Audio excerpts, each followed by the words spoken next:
A splash could be coming down from outer space in Stillwater. Cody Stovall of Locked On Oklahoma State is here to discuss. There are a lot of reports out there, Cody, that Drew Mestemaker, who is one of the top transfer portal quarterbacks available, the nation's leading passer this season from North Texas, will be following his head coach, Eric Morris, to Oklahoma State. Do you think that's where this is heading? Yeah, 100%. It appears as though he got a 2-year deal somewhere in the range of 3.1 to 3.5 mil. He's supposed to be making the announcement Saturday. I think the timing might be simply because there's some other North Texas players that are likely to jump on this wagon. Caleb Hawkins, right, 1,300-yard rusher, All-American, should be in that conversation. Miles Coleman, slot wide receiver that has played years all the way going back to high school with Drew Mestemaker. He's likely coming over as well. We needed this, man. We needed not only an influx of talent from a coaching perspective, but I firmly believe that one of the biggest reasons why this was the right hire for Oklahoma State was the coaching staff and the roster that he was likely going to be able to bring with him. Spencer, it's one of those things now. It's almost more important that you get a totality in packaging as opposed to just a coach, right? Whenever you're doing these coaching searches, you're not only looking for a coach, but you're looking for a coach that has a staff ready to go and an exorbitant number of star players that are ready to make the shift as well. And that's seemingly what the donors were able to lean on, and it's finally coming to fruition. Is that number that I don't think is 100% confirmed, $3 million or so, or upwards of $3 million? Is that on a per year basis, or is that for the course of the 2 years?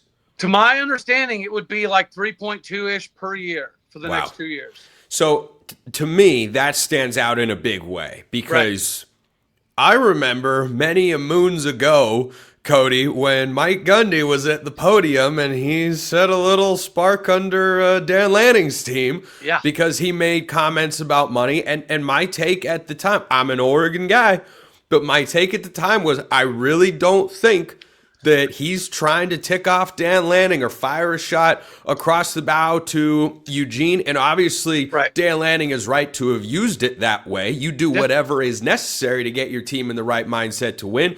But I thought Mike Gundy was just making a plea to his donor base and fans saying, we're not going to compete with Oregon on Saturday because we are not investing enough. If they all of a sudden with a new staff, and maybe Mike Gundy wasn't the right guy to push them in this direction, if in year one you're bringing over, I know the connection's there from the previous school, but if you're offering north of $3 million, Cody, that's as competitive an offer as almost anybody in college football can make. And to me, would represent a sizable shift in the long-term outlook of the Oklahoma State program that just won a single game all season. Yeah, I think that there was obviously a lot of rumors about how there was donors that weren't happy with Mike Gundy because he wouldn't come to banquets, he wouldn't come to events, he wouldn't talk to donors, he wouldn't give a sales pitch as to why they should invest more money. And so there was, a lot of speculation that there were donors that were lined up to be involved that just would not be involved with Mike Gundy at the helm because of Mike Gundy's lack of involvement with that nature of the business. Bringing in Eric Morris, big deal. But I think Raj Murdy, the GM coming over, maybe the biggest coup of all of them. Getting 85% of the staff is great. Getting 50% of the star players from Texas, also great. But I think what we do in the transfer portal is going to be indicative of that donor base finally stepping up. So it'll be one of those proof is in the pudding things. If Drew Mestemaker is in fact a Cowboy, you know the price tags in between 3 and 3.5. Then you have Caleb Hawkins coming on board. If he is making that transition, he's likely to be in the million-ish range, right? A top-tier running back is going to be over $1 million. And Oklahoma State seemingly has the ability to pay that. And that's been a big misconception about Oklahoma State under Mike Gundy. But I think there is validity in the fact that some of these donors were reluctant to get involved because of Mike Gundy's stonewalling on certain things to begin with. I think that's a shakeup, not just in Stillwater, but in the Big 12 writ large. We've seen what Texas Tech has done with a huge inflush of cash, and I don't think that Oklahoma State is in that same realm, but I think that it's demonstrative that they're trying to not be left behind here. And they're seeing what BYU's doing, what Texas Tech is doing to, I think, a lesser and different extent what Colorado has done over the last couple of years. Like, you need some energy. You need some life. And if Drew Mestemaker does wind up making his way to Stillwater, Cody, it's not just about the statement that makes off the field.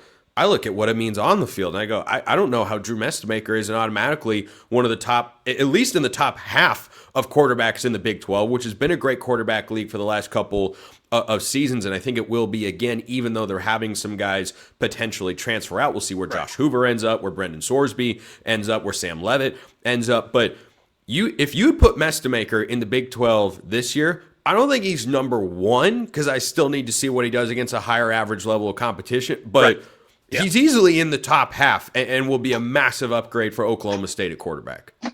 Yeah, it definitely is Oklahoma State getting back to its offensive roots, right? We don't know what we're going to be able to do defensively, but the days of putting up 45, 55 points on a daily basis does seem to be that old school connection that Mike Gundy built that we lost sight of over the last handful of years. And Oklahoma State's always been able to recruit running backs and wide receivers, right? That's never been an obstacle. We've been pretty hit and miss on quarterbacks, and Mike Gundy has been part of the missing factor. The greats that played at Oklahoma State were all backups, right? Your Brandon Whedons, your Mason Rudolphs, your Spencer Sanders, your Taylor Cornelius's, none of them were the starters. So our evaluation of quarterback talent has been very hit and miss.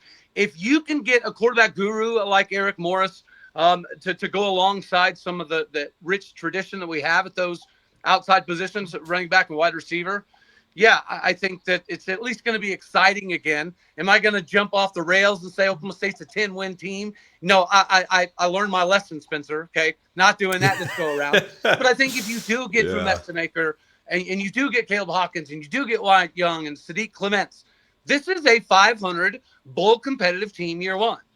Yeah, and I think that would be a great place to start for Eric Morris and company because, I've suggested many a times on this show, Cody, and my everydayers know this, of course, that there should be a promotion relegation system in college football between the FCS, the Group of Five, and the FBS. I think it could be wonderful and make a lot of things great.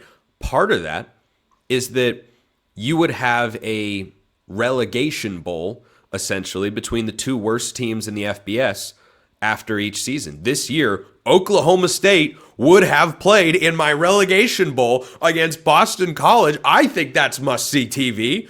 Winner stays in the FBS. Loser goes down to the Group of Five. Huge stakes. Huge stakes across the board. But anyway, maybe I'll get my wish one day. Maybe I won't. But I want to close with this.